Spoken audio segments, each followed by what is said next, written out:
So today we're talking about free time, and my mom has a habit of spending her free time going through the attic at her house every year.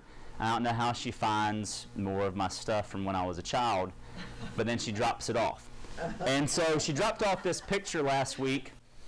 This is from Camp Carolina, where I spent, y'all know, a lot of summers. And this is in '82.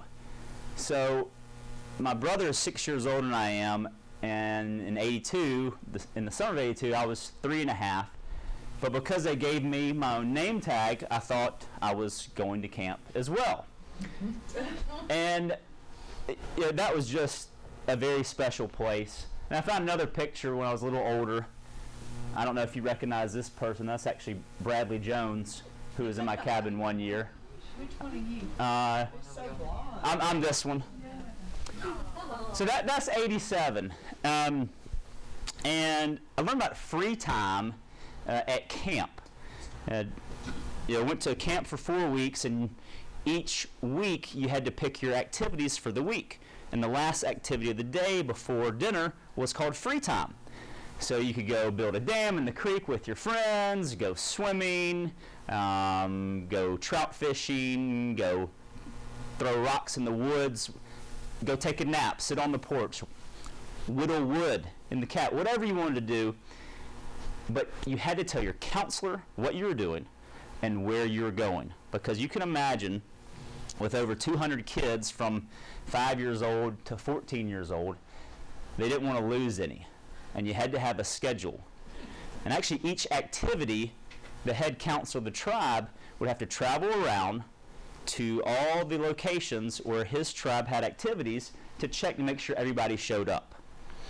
So if your fifth activity was on this side of camp and you wanted to go trout fishing during free time, you'd have to bring everything with you, carry around to your two activities after lunch. So you'd have to go back to your cabin, go all the way back to the other side of camp so you could spend all your free time doing what you want. Because what's the worst thing about trying to dam up a creek? Not finishing the dam. Washes away. So no one can see that you dammed up the creek if you don't have enough time to do that. So you had to do a lot of planning for your free time. Otherwise you wouldn't have time to really do anything, and you wouldn't end up doing much. Now, I felt like all of camp was really free time for 4 weeks in a row. It was a blast, and I loved it. But that's what made me think about free time today. And until last year, I didn't understand the concept of 168 hours. And y'all know what that is, don't you? Number of hours in a week. Exactly. So there's 168 hours in a week.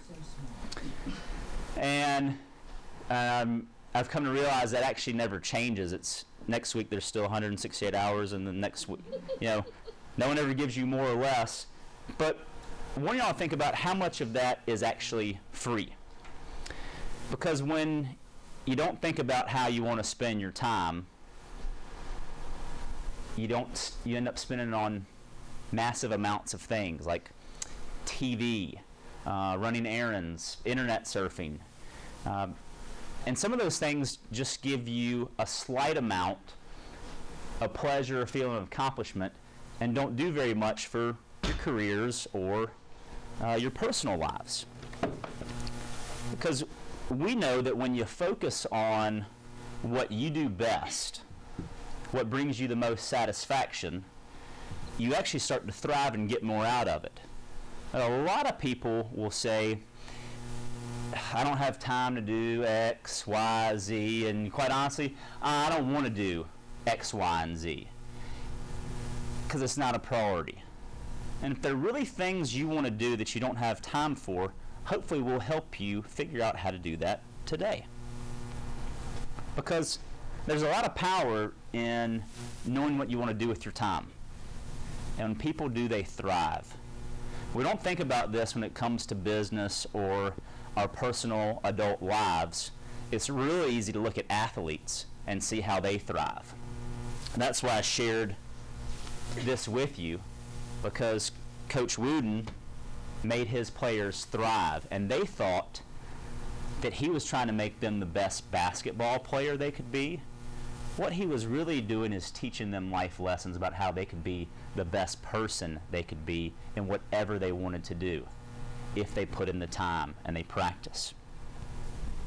So there's really just kind of two ways to look at this. One, of course, because we want you to spend all your free time at work doing things at Waddell Realty.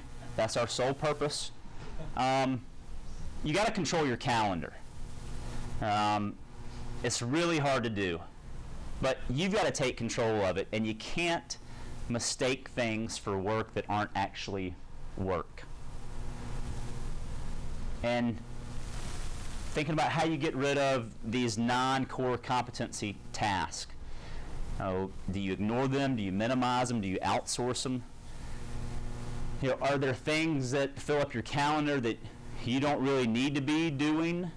Maybe you need to do all those on one day and not throughout the entire day. Or ignore them until one day later in the week.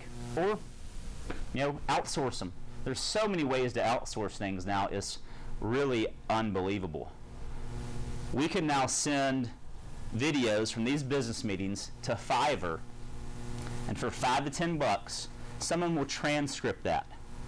So if we want to take this 10 to 15 minute video and have all the words that were spoken during this video, someone will transcribe that. That is ridiculous. We'd probably spend $30 paying someone physically here in this office to do that. And it would take them probably an hour. Now, is that something we really need to do? I don't know. Probably not. But the point is, that's not something any of us are good at. And if we need to do it, we find somebody to do that. And then, becoming more efficient. That is so important. And it's so easy to understand that with athletes. If you want to be a faster runner, you do certain things so that you become more efficient with your breath, with your speed. If you want to be a better golfer, better swimmer, things you do to boost your efficiency, to get better at what you do. Because if you get better at doing something, what happens? You have more time to do other things. If it now only takes you 45 minutes to shoot a video where it used to take you an hour and a half, you've got how many minutes to sit around and just watch videos and drink soft drinks? And just hang out. No! Go do something! That's the benefit of all this work you're putting in, is to have some time to do things you really enjoy.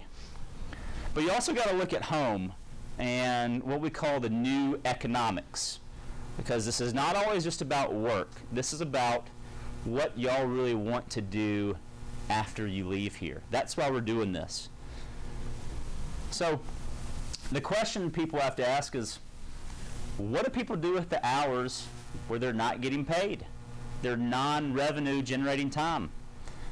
What we've learned now is most people think they spend 40 to 50 hours a week working. The opposite's actually true. They spend about 40 to 50 hours a week outside of work doing nothing. Do you know how much time the average American spends watching TV each week? Oh, I can't imagine. Anybody want to guess? 30. What'd you say, Steve? 20. You're exactly right. The average American spends 20 hours a week watching TV. Now, maybe we could say that's like Facebook. Maybe it's just on in the background, you're fixing dinner, or you're, on social media while it's on, but the TV's on. What blocks of low impact time can be deployed as high impact time with your children or family? One of my favorite things to do, because everything else is not my favorite thing to do with my kids, like bathing them, feeding them. I'm just kidding. Is reading to them at night. It's really fun. Spending 10 or 15 minutes reading a story. We'll watch some Sesame Street videos, and I think I'm done. But if I spend another 3 or 4 minutes, they'll both go to sleep, and they won't wake back up. So that 3 to 4 or 5 more minutes with my kids is a lot more impactful with us. But it's also more impactful with Say, because we have time to do some things without being interrupted. And think about what activities you can do together with your family, with your spouse. You know, do you want to go to the Friday night concert series? Do you want to go to Wednesday night supper? What are things you can do together? Most importantly, though, it's not just thinking about them, but what do you need to do to make sure you actually get to do them? That's what none of us like to do, is to plan. If you want to spend every Friday night at the concert series with someone or a group of people, what do you need to do on Monday or Tuesday to make sure those plans aren't in jeopardy?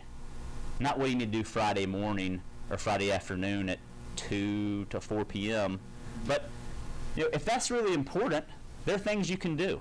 Block your schedule. Yeah, block that time off, but make sure you prevent anything from spilling over into that block.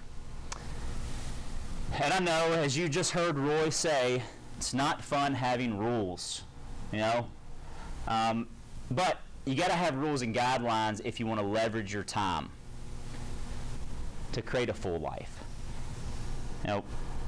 Do you know how much time the average YouTube visitor spends watching videos every day? We just spent 4 minutes and 20-something seconds watching a video. I'm probably going to watch a few more today. 30 minutes. 120. 15. 40 minutes a day. The average person that goes to YouTube, and that doesn't include searching, that's actually time they spend watching a video. And this, the webinar I attended yesterday, the mobile viewing has far out exceeded desktop viewing. I want to say it's like 80% occurs on a phone or a tablet. Very little even occurs on a desktop computer. People are watching videos all the time. That's why it's so important for real estate. So how do you do this? Y'all know these answers. We always talk about just doing small things. Pick one thing. You want to go on a walk. You want to go to the concert series. You want to go out to eat. Just pick some small things. Go to the movie, if that's really important. It's got to be something good to see. But what's really cool now is you don't have to go to the movie theater. I watch tons of stuff on Hulu and Netflix that are good movies. So maybe it's not actually going somewhere. Maybe it's just doing something together. So you create those blocks of time, but you got to commit enough time and energy to make sure they happen. How much are you willing to fight for that 2.5 hours to spend at the theater or at the concert series? And if you want it to really be meaningful, aligning that with family too, because that's really important. And there are 2 easy ways to do that.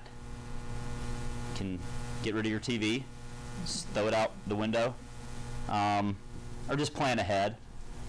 That's the simplest one. But understanding too, there is time for anything that you think matters, whether it's things to do for work or things to do with your friends. There's another great saying that if you're too busy for your friends, you're too busy. If people are really your friends and you're too busy to do anything with them, I think you're too busy. You need to sit back and think about how important is that friendship, that relationship. And you got to have a process for evaluating where you are and where you want to be. If you want to get better at doing things for your business, what do you need to do? If you want to have more time to spend outside of this business, those are parallels. If you want to have more time out of work, what do you have to do? You got to be more efficient at work. That's why we spend so much time researching technologies like DocuSign, ways we can help you spend less time driving paperwork all over town to get a signature. So becoming more efficient with a lot of your work activities can help you spend more time outside of work. And that's what's really important for us, for y'all to be able to do. I really don't like this, But certain types of people, you got to write stuff down. There's so much going on, it's hard to figure out what you need to be doing. So sometimes the easiest thing to do is write it down. But Reynolds, Allen, Julie, we are not in charge of you or your time. You are in charge of yourself. And everything you do and every minute you spend is your choice. And you have 168 choices to make a week. And we really appreciate you making one of those choices to spend with us. Thank you.